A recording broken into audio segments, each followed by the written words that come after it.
Buenas noches a todos. Hoy tenemos una noche especial porque se incorporan 3 nuevos académicos a la Academia de la Historia de Cuba en el Exilio, gracias a nuestro presidente, el doctor Eduardo Lolo, y al presidente de la Academia en la Florida, el embajador Armando Valladares, y bueno, a todos ustedes por estar aquí. Hoy tenemos, se incorporan a la Academia la licenciada Teresa Fernández, el doctor Ángel Velázquez y el licenciado Pedro Camacho. Vamos a empezar con el discurso, con la conferencia de la licenciada Teresa Fernández, que es una de las más destacadas historiadoras del exilio cubano, además de una prolífera colección periodística de artículos de temas históricos. Ella es autora de destacados libros de ensayos dedicados a la historia de la Iglesia Católica en Cuba y al papel de la mujer en las luchas por la independencia, por la libertad en nuestra patria.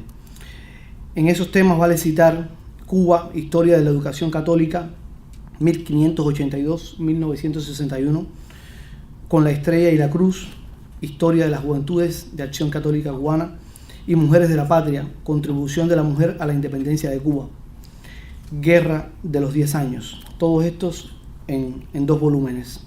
Su discurso de investidura hoy se titula La mujer cubana en las luchas por la independencia de Cuba.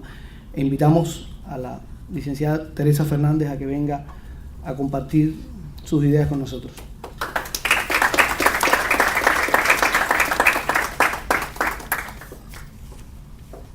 Gracias.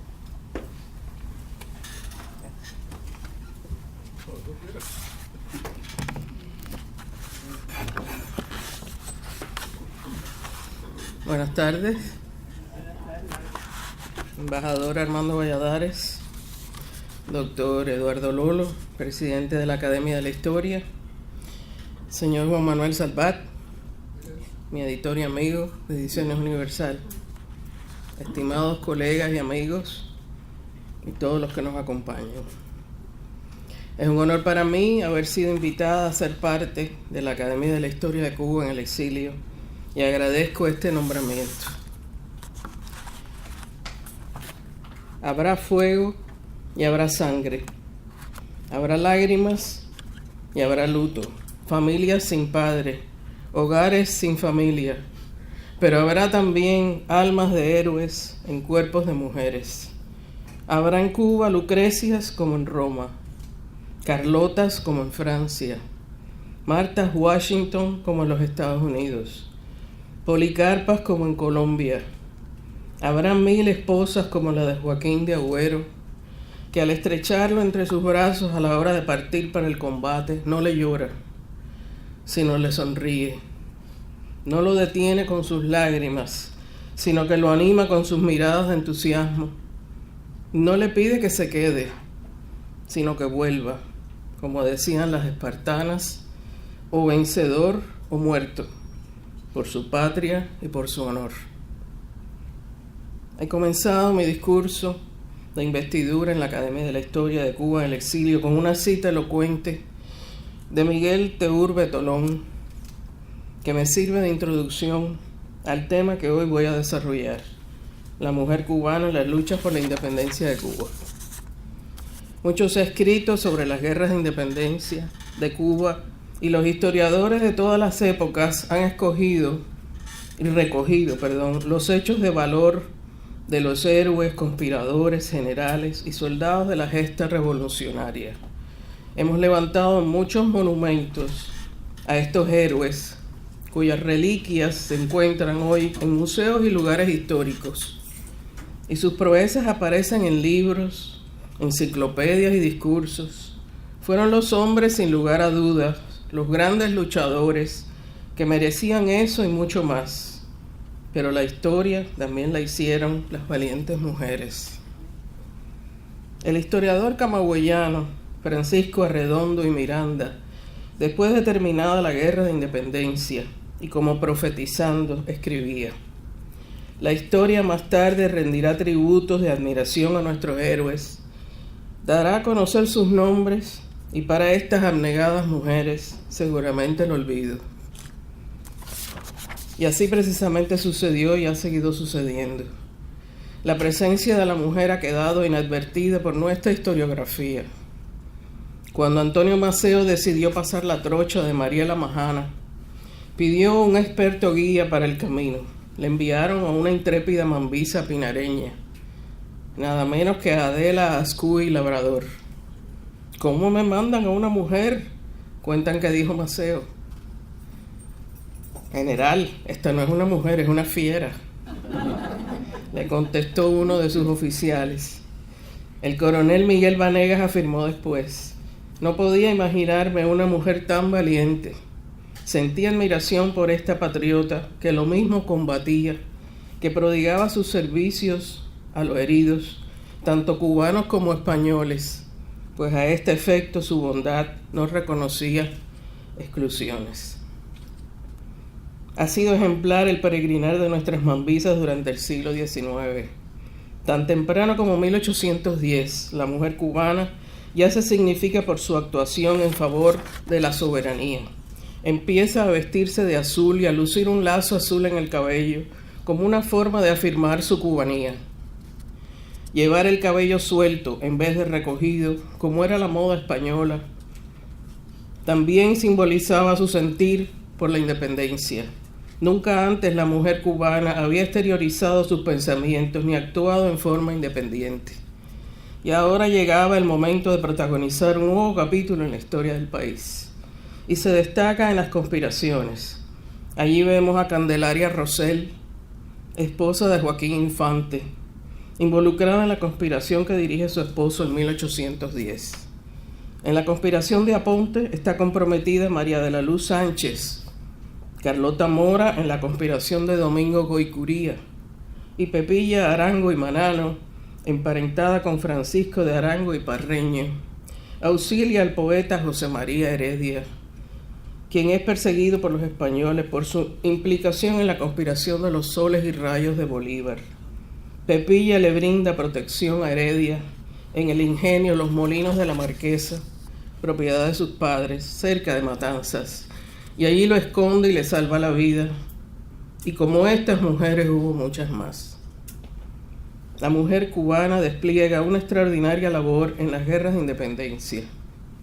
La revolución contó con unos cuantos cerebros excepcionales que organizaron aquella lucha, como fueron los de Carlos Manuel de Céspedes, José Martí, Máximo Gómez, Calixto García, Ignacio Gramonte, Antonio Maceo y otros más.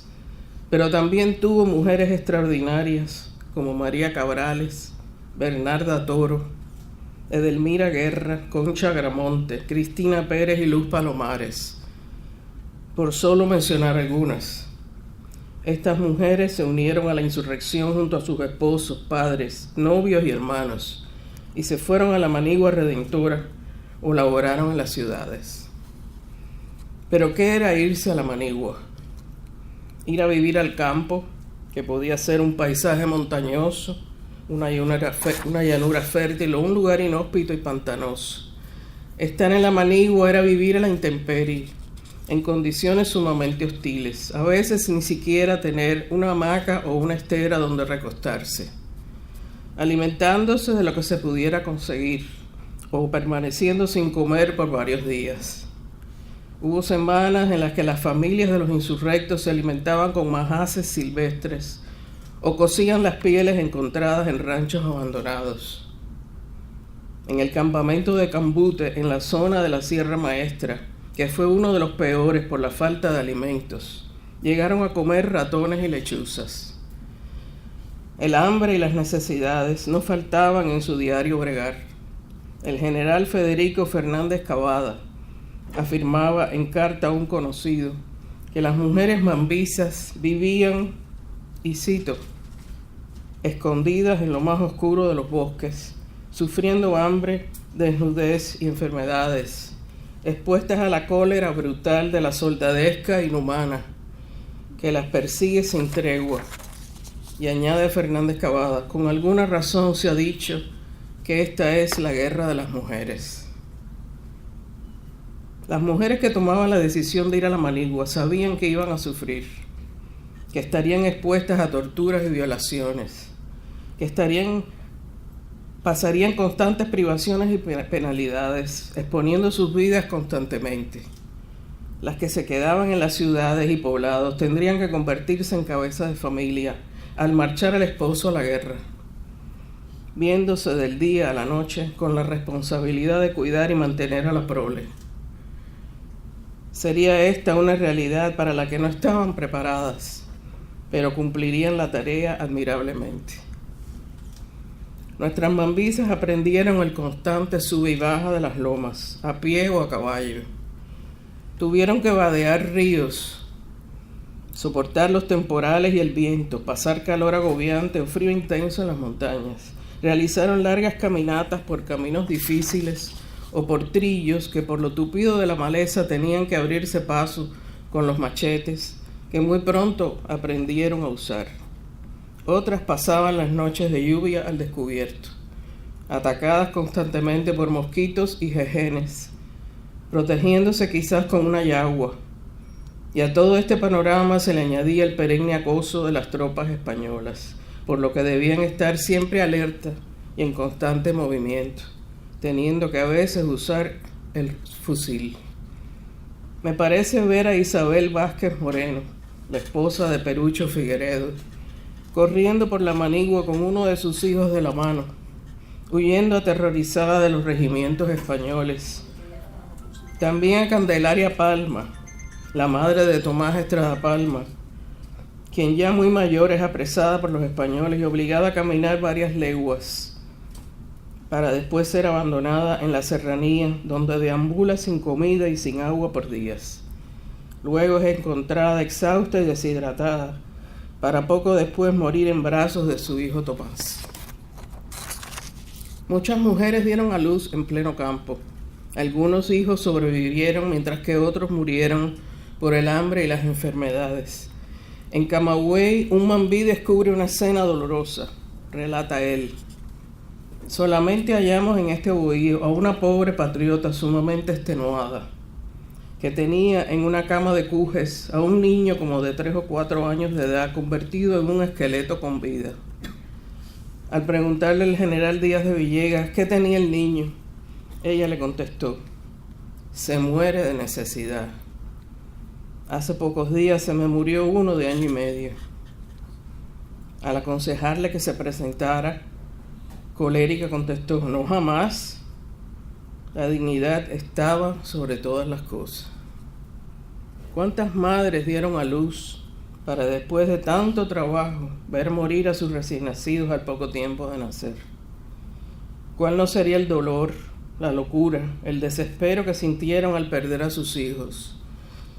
Y Bernarda Toro de Gómez, por ejemplo, la esposa del general Máximo Gómez, a que se le mueren 2 hijos pequeños nacidos en aquellos agrestes montes.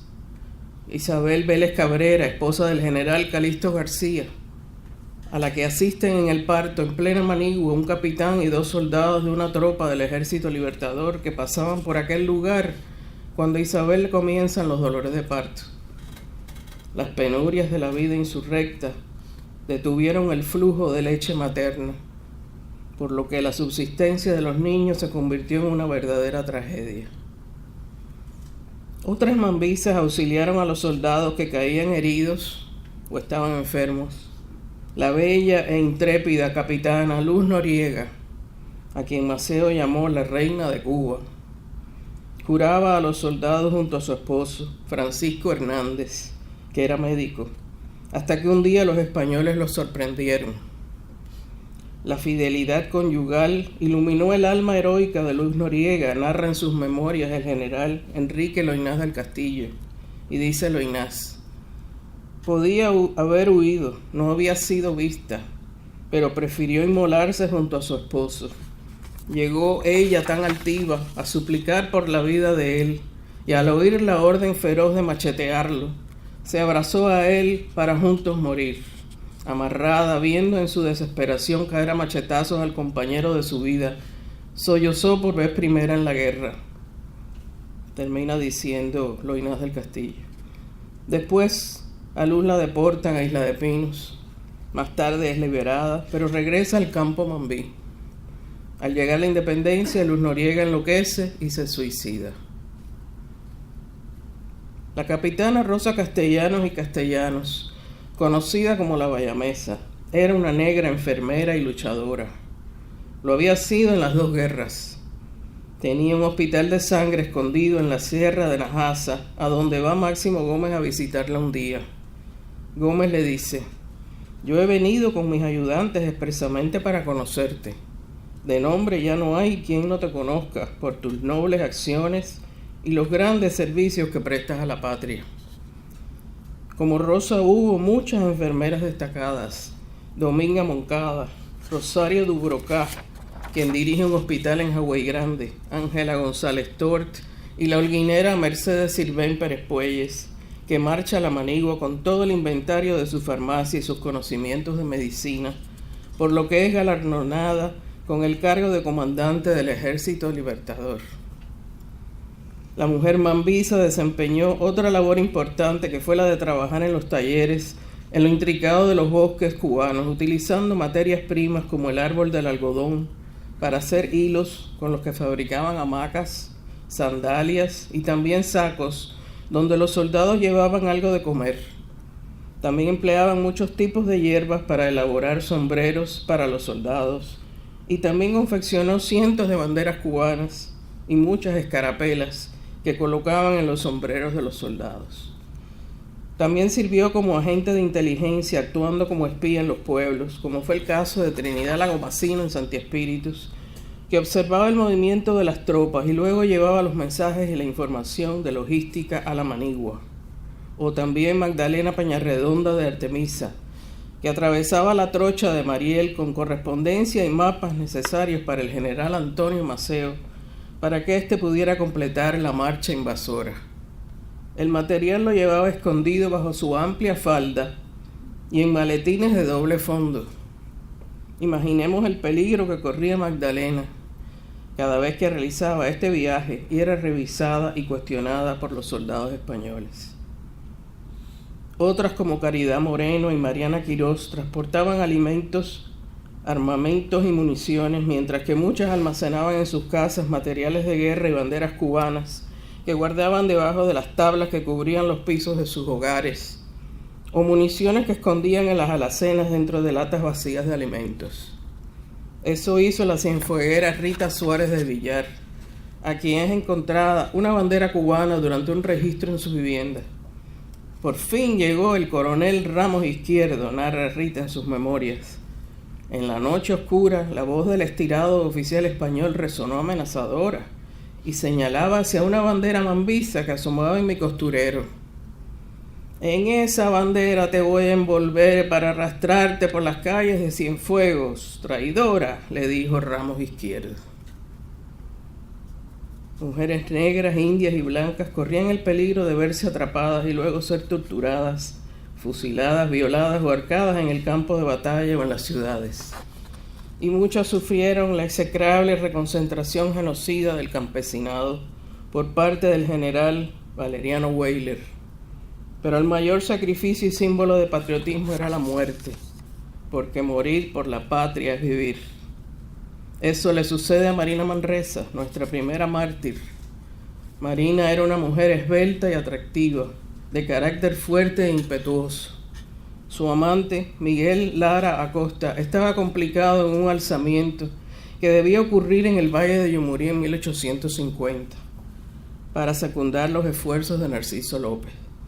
Un día Marina se presentó ante 100 conspiradores, entre los que se encontraba su novio Miguel. Marina se le acercó y retándolo le dijo: «Vengo a morir contigo, no me prives de tan dulce muerte. El sepulcro de la patria es la gloria eterna». Pocos días después, Marina fallece durante una emboscada. Mientras tanto, en las ciudades y escondidas, las poetas y escritoras componían y recitaban sus poemas patrióticos en hogares y tertulias literarias. Estos poemas circulaban luego entre las tropas en la campiña y los soldados los leían, se los aprendían y los recitaban. La nación, el honor, la gloria, el deber, la libertad y la esperanza por la patria eran los temas que aparecían repetidamente. Expresaban sentimientos de dolor y pérdida, orfandad y miseria, Daban voz a las madres, esposas y niñas que morían de hambre, quedaban viudas o estaban desamparadas. Úrsula Céspedes, Sofía Esteves, Rosa Kruger, Mercedes Matamoros, Manuela Cancino y otras más nos han dejado una amplia muestra de estos versos que recuerdan aquellos años de lucha. Todas ellas se jugaban la vida, pues de encontrarse a la autora de aquellas cuartillas podía significar la prisión o la muerte.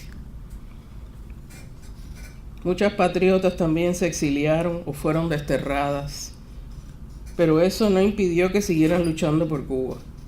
Allá desde su exilio resistieron ante las carencias, penurias y el dolor de la patria ausente. Apoyaron a sus maridos, trabajaron a la par que ellos fuera del hogar para ganarse un sustento y aportar a la economía familiar. Y al mismo tiempo colaboraron con los preparativos de las luchas revolucionarias. Todo esto sin dejar a un lado la responsabilidad de preservar la unión familiar, inculcándole a la nueva generación que se criaba o que nacía en el extranjero su identificación con los valores culturales y patrióticos. En las ciudades y países donde fueron a residir, las mujeres fundaron clubes revolucionarios, cuyo fin fue el de apoyar y costear la guerra, celebrando actividades sociales, culturales y patrióticas. Entre estos clubes se distinguieron el Hijos de la Libertad de Cayo Hueso, las Hermanas de María Maceo en Costa Rica, la Liga de las Hijas de Cuba en Nueva York y el Club Discípulos de Martí de Tampa. Los 53 clubes establecidos por mujeres en aquellos años llegaron a tener una membresía de 1.500 mujeres. Rompían así las cubanas los moldes preestablecidos de una mujer sin protagonismo, sin derecho a tomar decisiones o poder actuar por sí sola. Estas mujeres lanzaban sus propios programas, ejercían el voto, organizaban actividades y disponían de la política a seguir. Al final de la guerra, las mujeres llegaron a representar el 37% de los delegados al Partido Revolucionario Cubano. A la lucha se integraron mujeres de todos los estratos de la sociedad y de todas las razas. Cuando llegó el 95, las que habían luchado en la guerra de los 10 años le pasaron la antorcha a las que venían detrás. Eran las hijas y las nietas, las primas y las hermanas de aquellas guerreras del 68. Aquella nueva generación seguía el ejemplo de las que las habían precedido y ahora se iban a la guerra de independencia que sería la definitiva. El sacrificio y la valentía de nuestras mambisas ayudaron a que los hombres soportaran las miserias y libraran una guerra que costaría mucho en pérdida de vidas y de bienes. La participación de las mujeres en las guerras se convirtió en símbolo del sacrificio y del heroísmo cubano. En todos aquellos años de conflicto, la mujer cubana decidió diferir una vida de felicidad y aspiraciones asociadas con la familia y el hogar y comenzar otra de entrega y sacrificio. Las cubanas apoyaron a sus hombres, fueron a la manigua, a los círculos revolucionarios y al exilio, cocinaron y les lavaron las ropas a los soldados, los amaron, dieron a luz a sus hijos y lucharon por una Cuba libre. En aquellos días terribles, las cubanas caminaron siempre junto al hombre.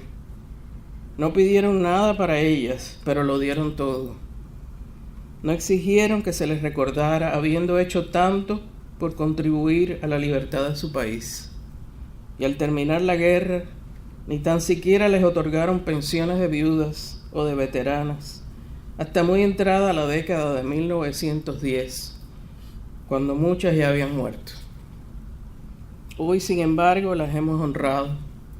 Sus vivencias ya no caen en el olvido. Tienen rostro e identidad. Son las heroínas con mayúsculas de nuestra historia, pues no fue poco su trajinar en aquellas últimas décadas del siglo XIX. Como bien dijo Enrique José Varona, y cito, el valor de los cubanos fue heroico, pero el valor de las cubanas fue estupendo. Y continuó diciendo Varona, la palabra heroísmo no basta para expresar con exactitud el temple de alma de que dieron prueba nuestras mujeres. Más bien debiera llamarse estoicismo patriótico, Todo les faltó de súbito, y todo lo soportaron impávidas: la orfandad, la viudedad, la miseria. Fueron las tristes compañeras de su hogar lleno de lágrimas. Pero nunca jamás salió un reproche de sus labios. Aceptaron en silencio el sacrificio y lo elevaron como ofrenda sagrada en oblación a la libertad de la patria. Termina diciendo Enrique José Barona. La historia se transmite de generación en generación, y es nuestro deber continuar el culto sagrado a la patria, y más ahora que la historia de Cuba ha sido tan tergiversada y alterada.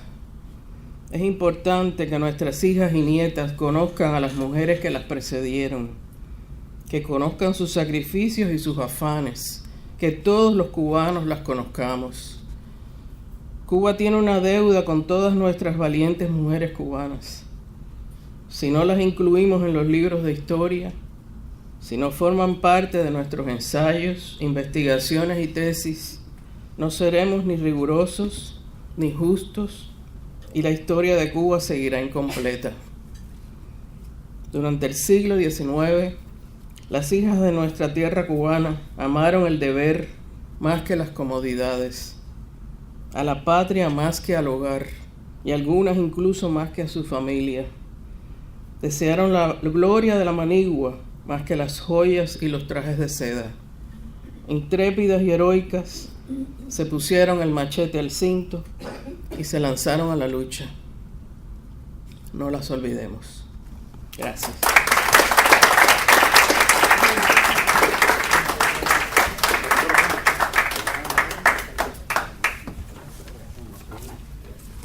Gracias, Teresa, por tan interesante conferencia. Ahora vamos a escuchar al doctor Ángel Velázquez. Vamos a hablar un poco de quién es él. Él es autor de varios libros de historia de Cuba. Entre ellos se destacan José Martí, La evolución espiritual del hombre. Gracias a Armando de Armas, que me trajo mi teléfono. Un académico que recientemente se unió a la academia. Bueno, tenemos varios libros que quería mencionar y así se embullan y los compran de Ángel Velázquez.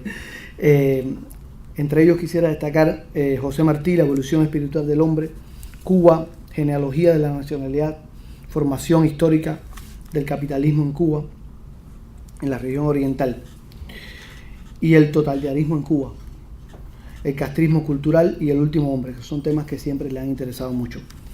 Entre otras funciones actuales, se desempeña como presidente del Instituto Cubano de Ciencias Culturales de la Diáspora y de la editorial Éxodus. Y su discurso de hoy se titula Historia de la formación del capitalismo en Cuba, centralización y concentración azucarera en la región de Manzanillo, entre 1880 y 1898. Adelante, Ángel.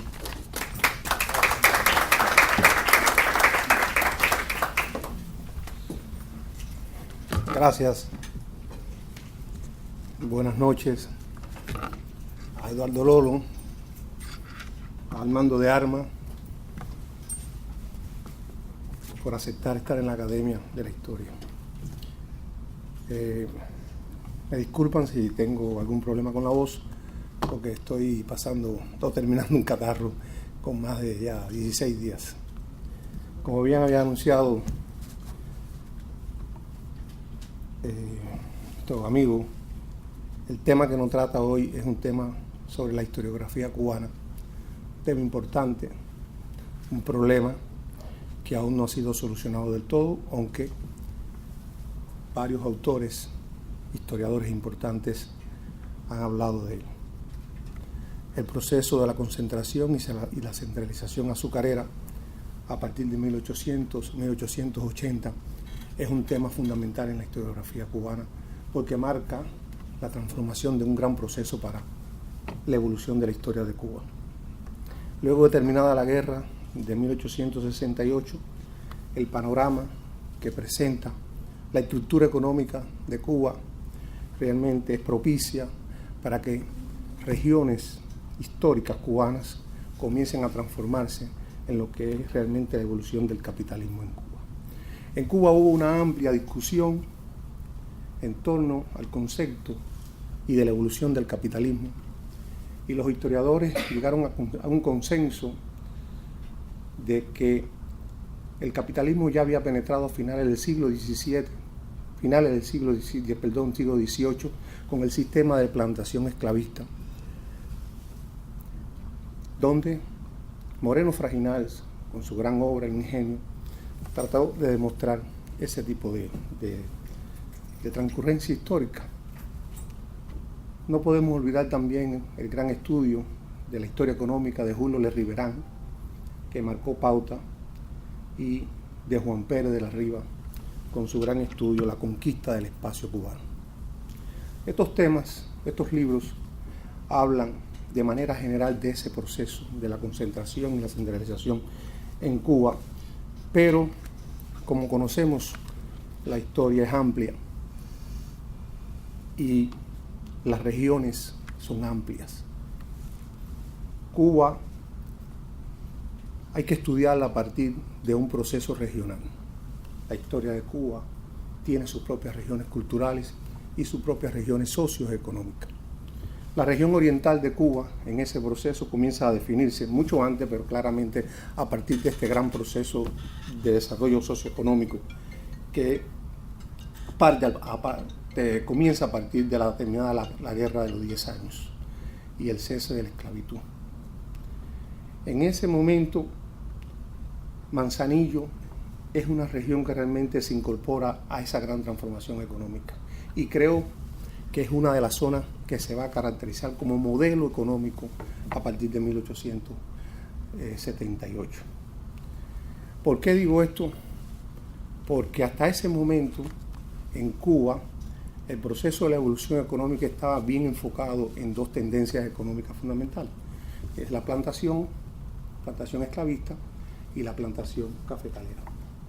También había otro modelo, pero no con mucha fuerza, que es el modelo ganadero y el modelo tabacarero, pero no tenían esa dimensión, no tenían ese desarrollo vinculado con el mercado mundial que definían las grandes zonas, digamos, productoras para el mercado exterior. Cuando termina la guerra del 68, Manzanillo queda desolada completamente.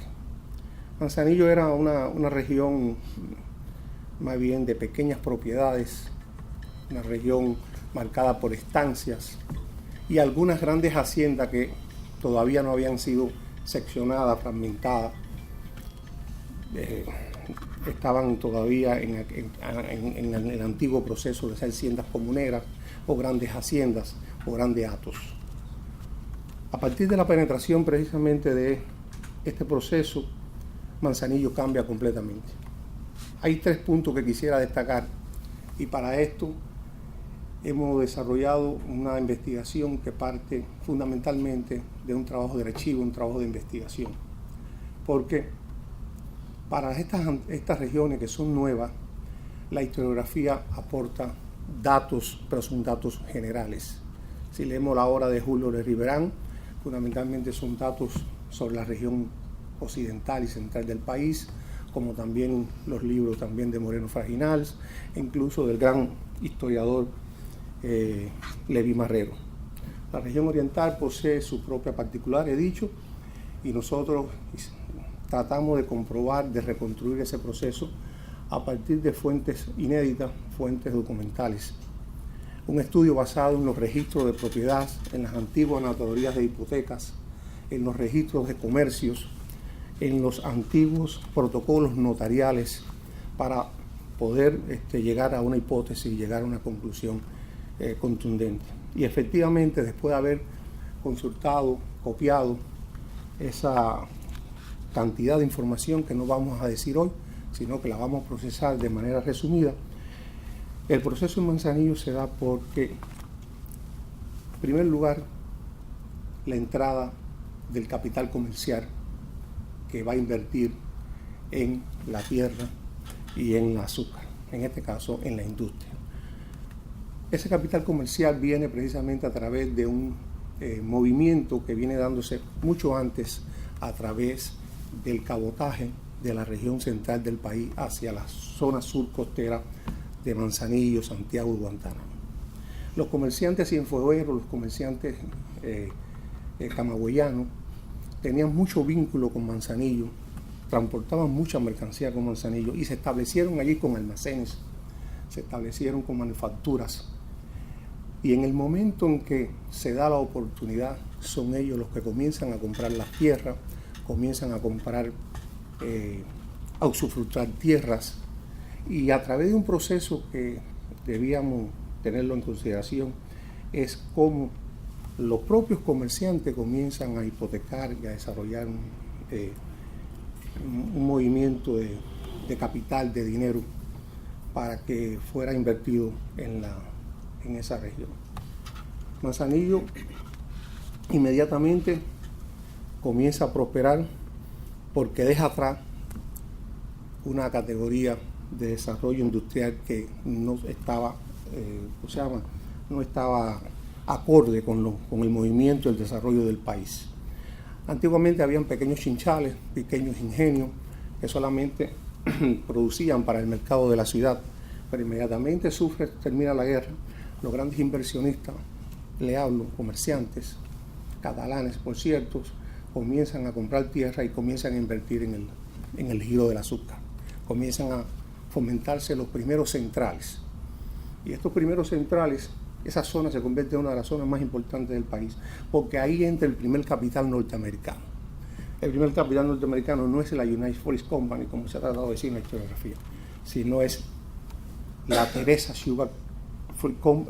Sugar Company, nombre que toma en la República, pero que anteriormente viene un capital de Nueva Jersey, llamados Bitty-Brook and Company, invierten directamente en la zona de Manzanillo en 1894.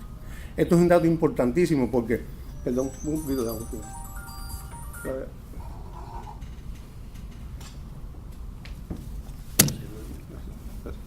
Disculpen. Los Bitty-Brook es una compañía asociada, al negocio comercial, pero también al negocio del azúcar en Nueva Jersey.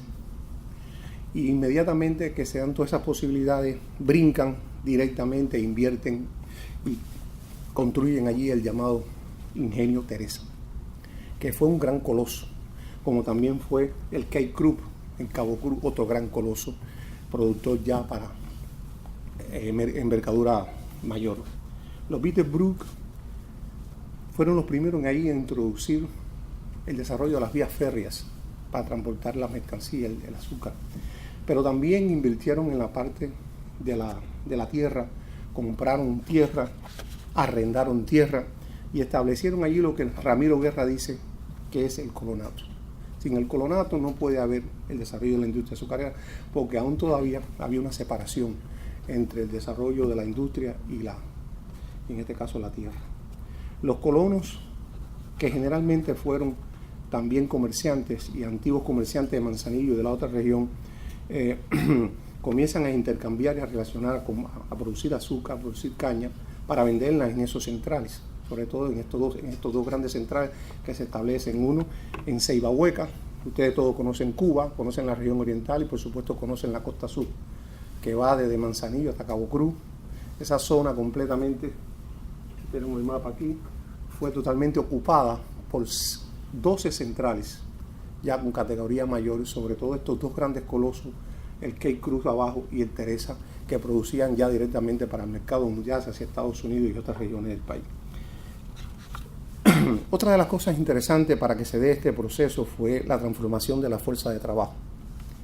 La fuerza de trabajo necesariamente no tuvo que pasar como pasó en Occidente, que tuvo que liberarse una gran masa de esclavos para arrendar tierra o para convertirse en hombres libres y trabajar en las plantaciones. No, Manzanillo de hecho fue una región más bien de estilo patriarcal, una región donde las relaciones amo y esclavo eran realmente diferentes, más benignas. El esclavo participaba más directamente en las relaciones de los amos, y las haciendas, por naturaleza, las haciendas ganaderas, no requerían esa gran cantidad de masa de esclavos ni tampoco ese tipo de forma de explotación de la fuerza.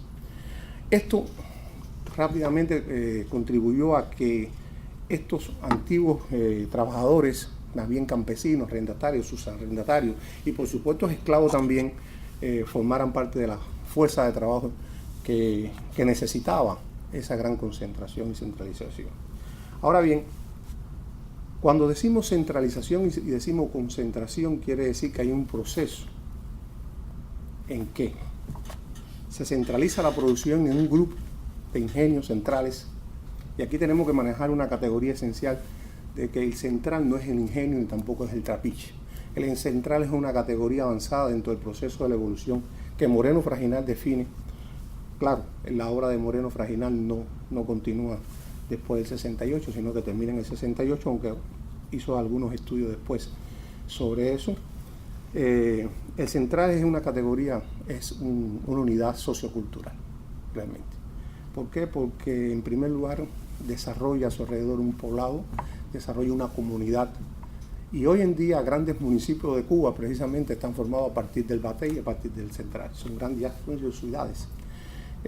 Son unidades socioculturales, económicas, porque producen un sistema de relaciones de todo tipo que va más allá de la simpleza de los antiguos cachimbos, ingenios, trapiches, que solamente necesitaban un hombre para trabajar y nada más.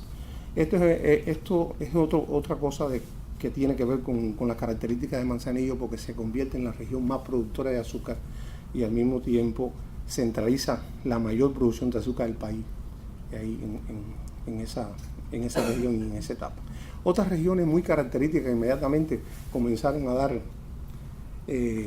visos de que el proceso estaba en marcha fue Cienfuegos, la región central del país, y también la región de Guantánamo, que se transformó en una región cafetalera, también en una región azucarera. Como le dije, las fuentes históricas, las fuentes que utilizamos para esta conclusión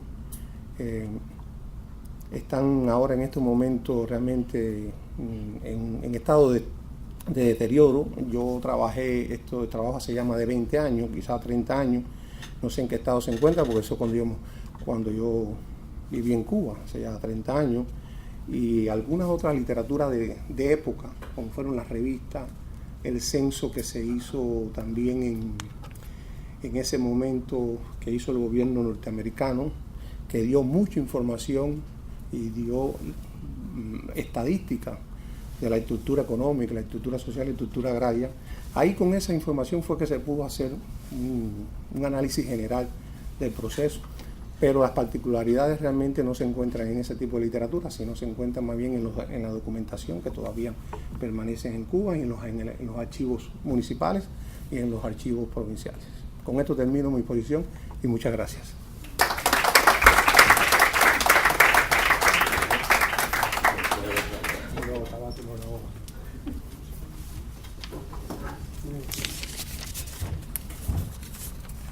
Gracias, Ángel. Seguimos con el licenciado Pedro Camacho, que es un escritor, productor, periodista, y ha participado en numerosas conferencias nacionales e internacionales con sus temas más comunes, que entre ellos podemos citar el desarrollo de la Iglesia Católica en Cuba, y sus más importantes personajes, entre ellos el obispo Espada y Félix Varela. Su discurso de investidura de hoy trata sobre un tema que es realmente cardinal para los intereses de la Academia de la Historia de Cuba en el exilio, que es precisamente la necesidad del rescate de la historia y de la historiografía cubana. Adelante.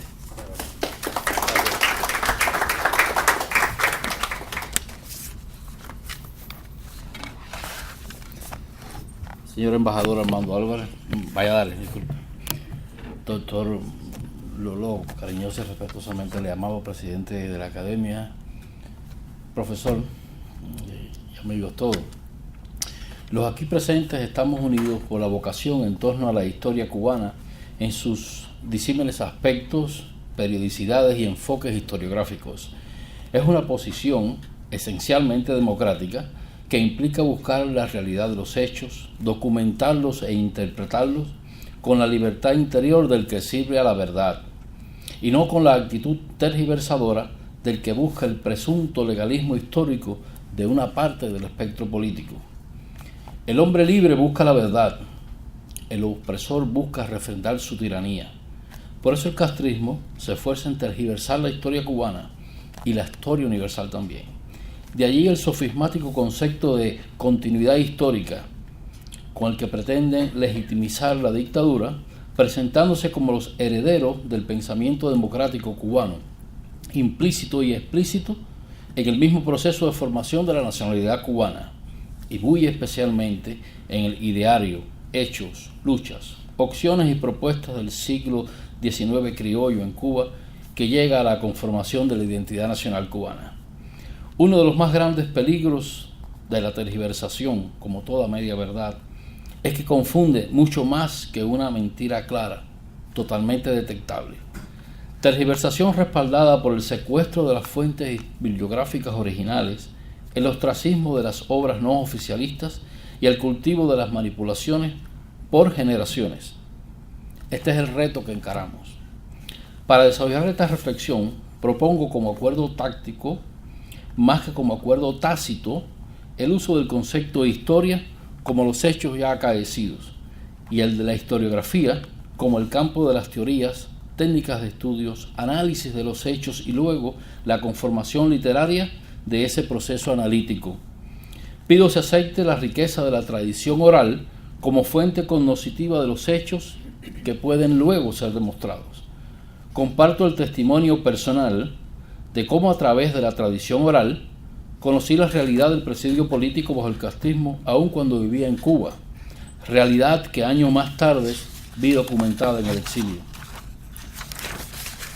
Un efecto de esta cadena generacional de engaños es palpable en los mismos profesores de historia que dan por no existentes hechos que la historiografía oficial no menciona, como el papel de la Academia Católica de Ciencias Sociales y su importancia en el desarrollo del pensamiento social de la Cuba del siglo XX, tema magníficamente abordado por Salvador Larrúa, con quien tuve el gusto de la cercanía y la amistad. Hecho que solo una muestra de este engaño sistémico por lo organizado y sistemático por su constancia a que se ve sometido el cubano en Cuba. Súmese a esto la común autorrepresión de quien quizás no conozca los hechos borrados de la historia oficialista, pero siente que cuestionar no le es personalmente conveniente o prudente, términos usualmente usados para promover el sueño de la censura, la autocensura. Ante este panorama, no es sorprendente que la misma obra e ideario de Martí se asocie cercano al socialismo por aquellos que no conocen la verdad y alejado de su opción por la democracia.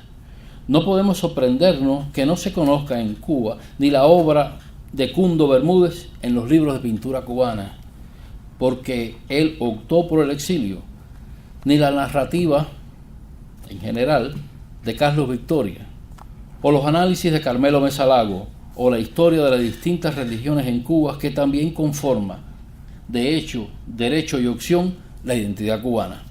Mucho menos los análisis sociológicos de Juan Clark, o la monumental obra historiográfica de Leví Marrero, la raíz cristiana del pensamiento político de José Antonio Echeverría, o la realidad de la lucha armada anticomunista en el Escambray, en otras áreas rurales y en las ciudades cubanas.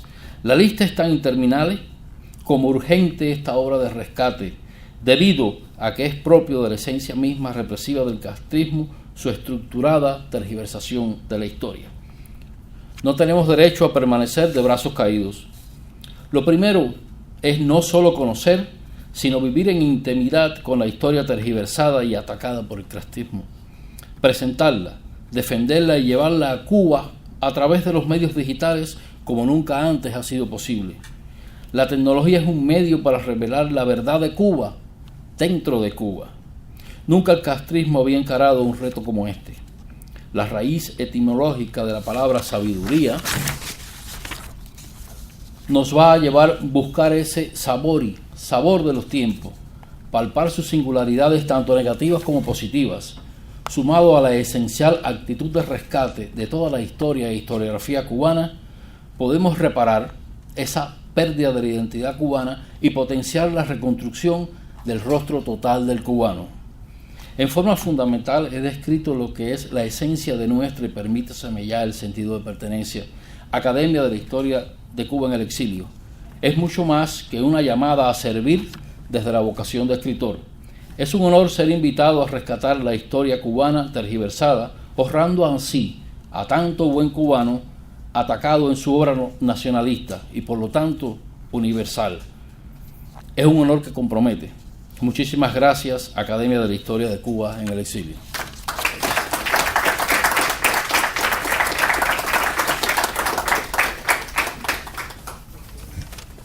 Gracias, Pedro. Como había dicho al inicio, hoy tenemos la suerte, como siempre, que nos acompañe el doctor Eduardo Lolo.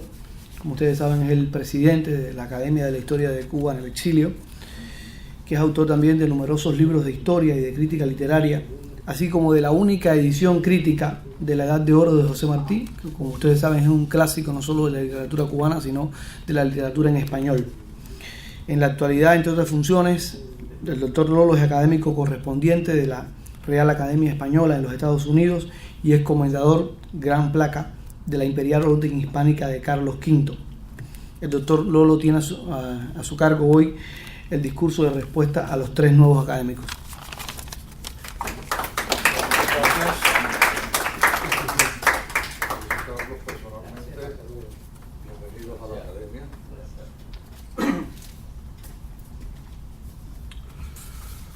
Bueno, buenas noches. Ilustres colegas de la Academia de la Historia de Cuba en el Exilio Corp, distinguidos oficiales del New Profession Technical Institute de la Humboldt International University, que nos acoge, representantes de otras organizaciones del exilio cubano que nos honran con su presencia, damas y caballeros. Tengo el placer de responder a nombre de la Junta Directiva de nuestra institución a los discursos de investidura de 3 nuevos miembros que nos honran al nosotros honrar: Teresa E. Fernández Soneira, Ángel R. Velázquez Callejas y Pedro Camacho, quienes de inmediato se incorporan al pujante capítulo de la Florida de la corporación que dirige nuestro querido Armando Valladares. Disfrutamos de las alocuciones de todos ellos como quienes abren al amanecer del tiempo con vistas a paisajes disímiles, pero interconectados más allá gracias a la cubanía común. El discurso de Teresa nos llega, a través del discurso de Teresa, nos llega el digno aroma de gardenias aguerridas, del cambio del banal lenguaje del abanico al peinado beligerante, de la frivolidad de la moda impuesta por mercaderes a la selección de colores militantes, y del cambio del salón social decadente a la manigua con olor a futuro. De la mano de la nueva académica volvemos a contemplar con horror y orgullo combinados las vicisitudes de las mujeres mambisas. Van a la guerra por un amor doble, por el esposo o el novio al que juraron acompañar hasta la muerte y por la patria que han jurado construir con su independencia, como no fuese que la muerte, siempre trágico componente de la vida, se lo impidiese. Laboran, como ella retrató, como enfermeras, nodrizas, combatientes, mensajeras, al tiempo de intentar conjugar su actitud libertaria con la de madre, esposa, novia, amiga. Muchas lo pierden todo, menos la dignidad. Alguien dijo que cada ser humano muere 2 veces, cuando exhala su último suspiro y cuando su nombre es pronunciado por alguien por última vez.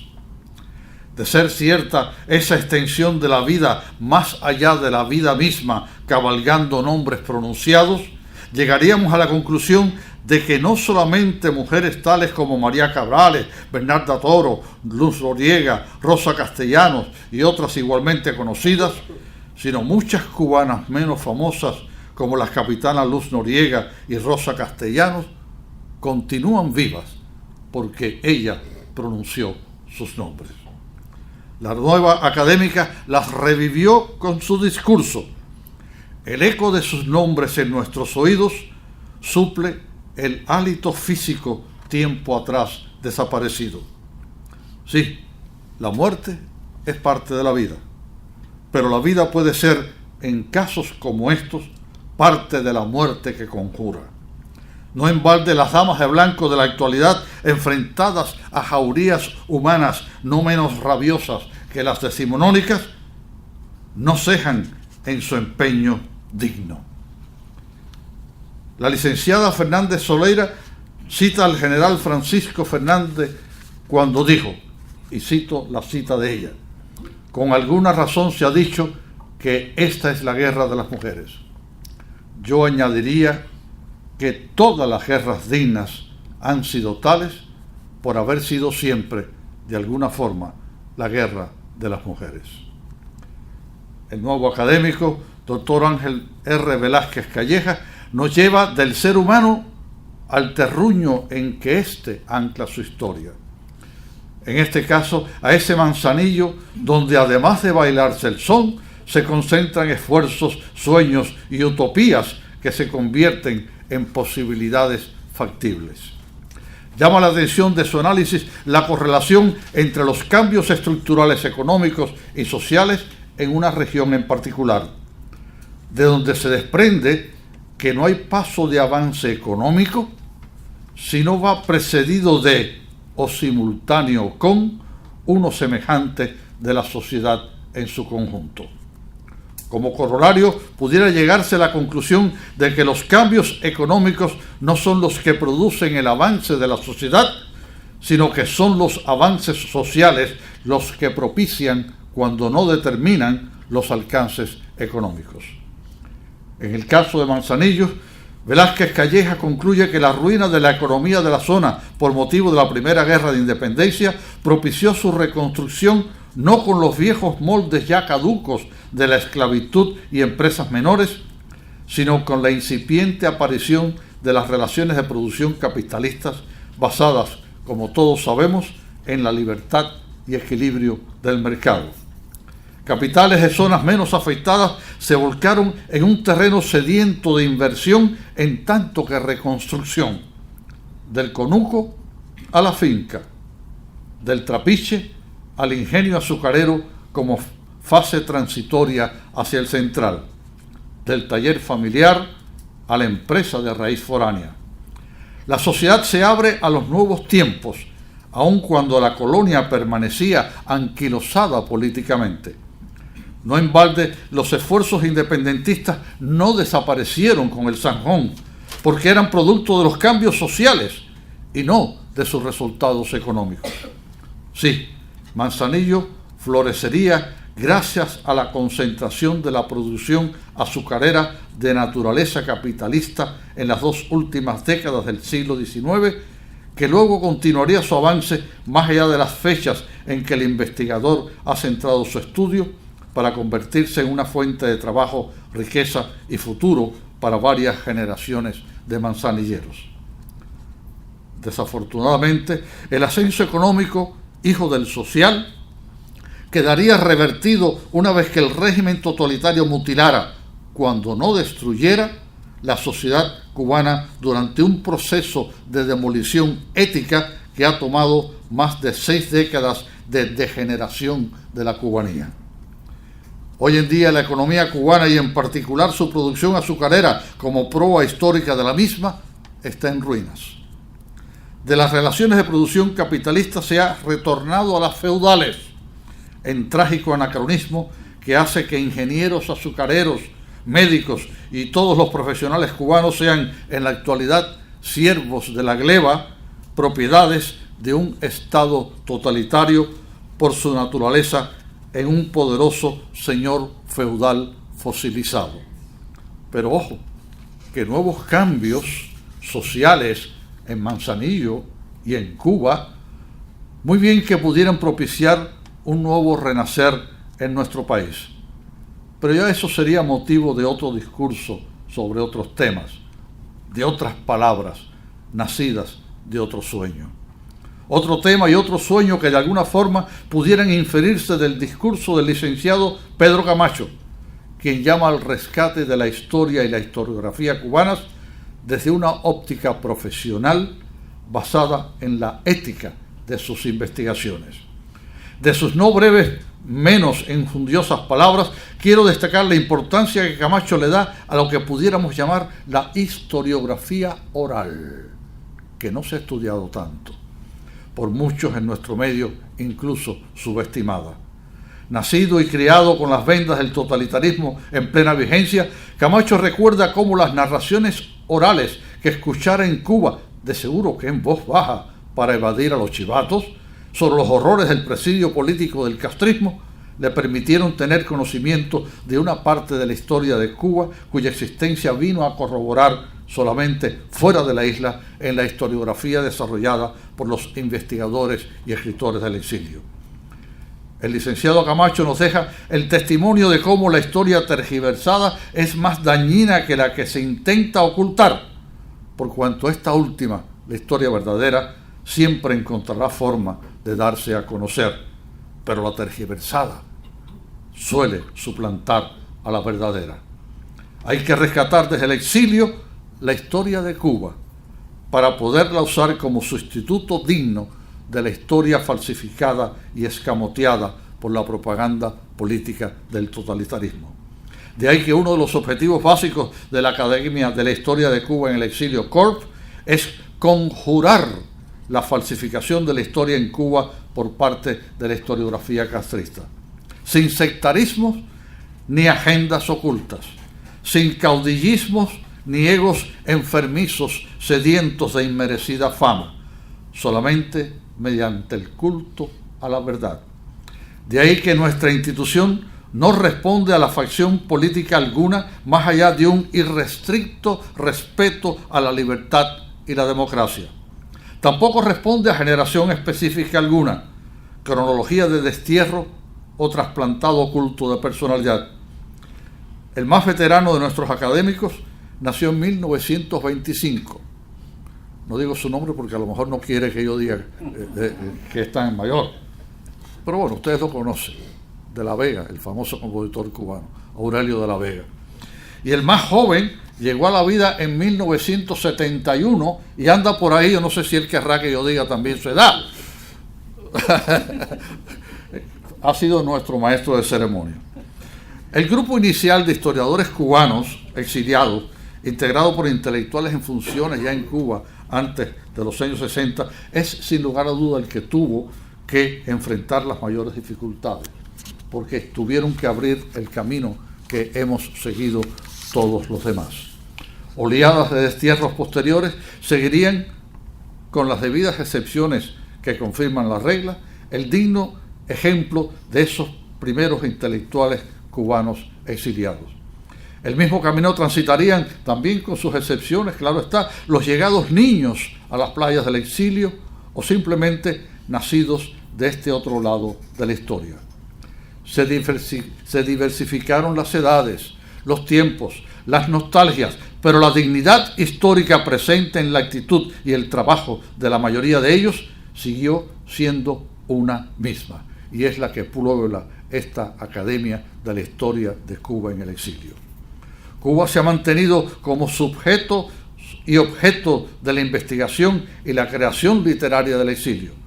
La razón puede ser identificada en esa Cuba personal y colectiva a la vez que lleva todo exiliado como preciado equipaje pecho adentro. En efecto, tal permanencia de la isla lejana en sitio tan cercano provocó un desusado hurgar en su representación más firme, la historia. Conociendo más a Cuba a través de sus propias investigaciones, los intelectuales cubanos exiliados lograron mantenerla viva más allá de sus nostalgias y añoranzas personales. La Cuba individual y del hoy perdido y usurpado se transformó en una Cuba colectiva de múltiples hoy recuperados. El historiador cubano exiliado, ante la pérdida física de su Cuba contemporánea, respondió con la recuperación de todas las Cubas posibles, las vividas, las perdidas, las soñadas y también, ¿por qué no?, las por venir. Muchas gracias.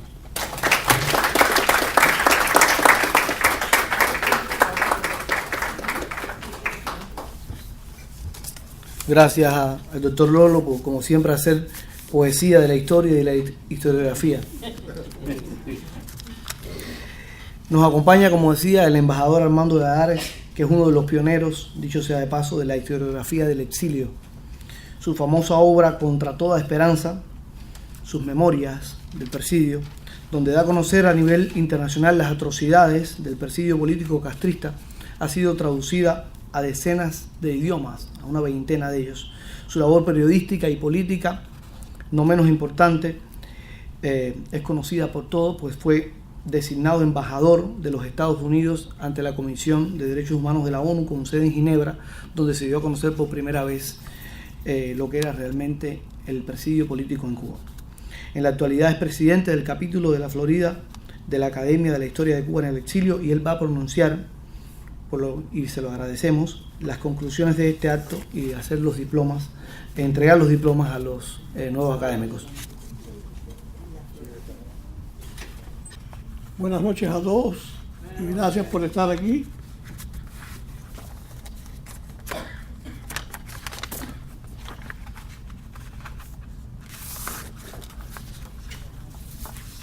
Licenciada Teresa F. Fernández, por favor.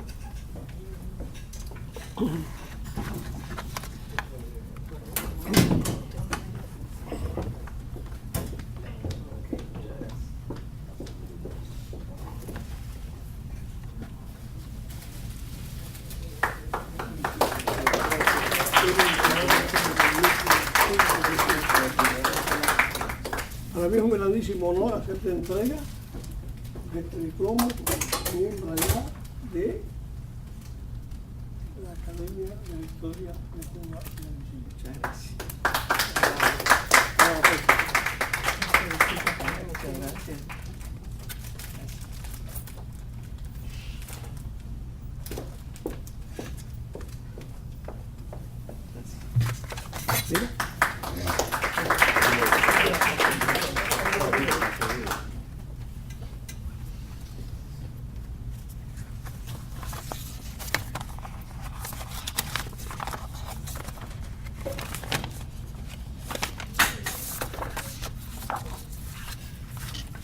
Licenciado Ángel Velázquez Calleja.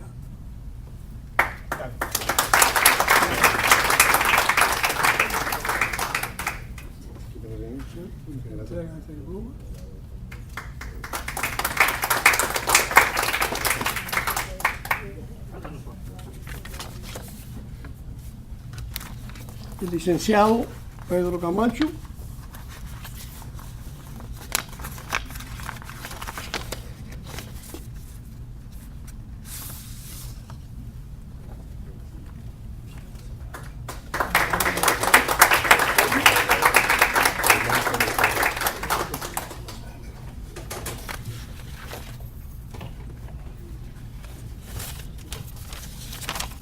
Estimados amigos, reitero mi agradecimiento por estar aquí esta noche acompañándonos.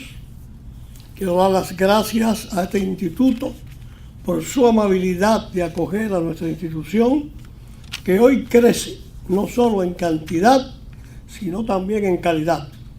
Algo que es muy importante en todo y que forma parte de la esencia de nuestra Academia de la Historia de Cuba en el Exilio. Agradecemos a nuestro presidente, el doctor Eduardo Lolo, por sus análisis, como siempre, desbordado de luz, de poesía y de un eterno compromiso con la historia y con el exilio del que somos parte.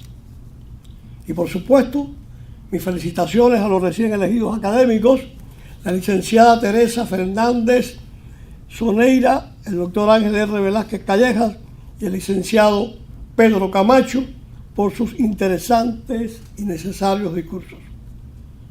Con sus 3 conferencias, hemos podido recorrer parte de la historia de la mujer cubana y su batallar por la independencia y la libertad de nuestra isla.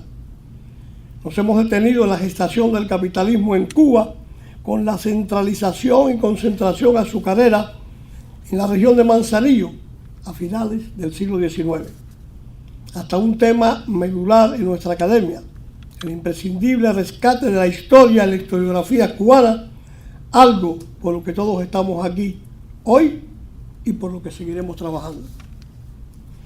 Con ustedes tres, el capítulo de la Florida de la Academia de la Historia de Cuba en el Exilio crece no solamente con rapidez, sino también con la profundidad y variedad de sus integrantes, provenientes de diversas ramas de la cultura y de diferentes generaciones y exilios.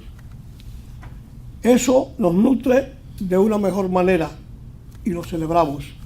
Todos aquí sabemos que la historia es un nervio vital para la nación, pues la historia misma así nos lo ha demostrado. Pero es importantísimo acotar que así lo es también para todo exilio, sobre todo para uno tan largo y complejo como el exilio cubano, desde la mitad del pasado siglo hasta los días que corren. Todos estos exilios ocurridos por la misma razón, la imposición en nuestro país de un régimen totalitario, es decir, un sistema cuya naturaleza va contra la historia y contra el que estamos por esta y por muchas otras razones. Nuestra condición de exiliados nos hace tener una responsabilidad, un pacto sempiterno con la historia. Por eso justamente nació la Academia de la Historia de Cuba en el Exilio, y por eso, con nuestras acciones e intelectos, hemos de seguir construyendo, rescatando y registrando nuestra historia. Y hoy lo hemos hecho, otra vez, de la mejor manera posible. Muchas gracias.